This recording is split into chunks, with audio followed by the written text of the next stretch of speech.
রাধে রাধে সবাইকে। শুভ মোক্ষদা একাদশীর অনেক অনেক শুভেচ্ছা তোমাদের সবাইকে। তো আমি তো একাদশী করছি। যাই হোক, এই যে দেখো পুজোর সব সামগ্রী আনা হয়েছে।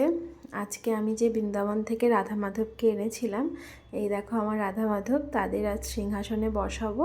তো এই যে আমি প্রথমে জল দিয়ে স্নান করিয়ে নিচ্ছি, তারপর পঞ্চামৃত বানিয়েছি, সেই পঞ্চামৃত দিয়ে স্নান করাবো। সত্যি বলতে মনে খুব শান্তি পাচ্ছি আজকে যে আমি আমার রাধা মাধবকে আমার সিংহাসনে বসাবো। আগে চিত্রপট সেবা করতাম, তো এবার আমি বিগ্রহ এনেছি। সবাই আশীর্বাদ করো যেন আমি সেবা পুজো ভালোভাবে করতে পারি। দেখো আমার পুজো করা কমপ্লিট, আর রাধা মাধবকে এইভাবে সাজিয়েছি, কেমন লাগছে জানিও। আর আমার মনের মতো সাজিয়েছি, আরও অনেক সাজগোজের জিনিস কিনতে হবে, সেগুলো কিনবো খুব তাড়াতাড়ি।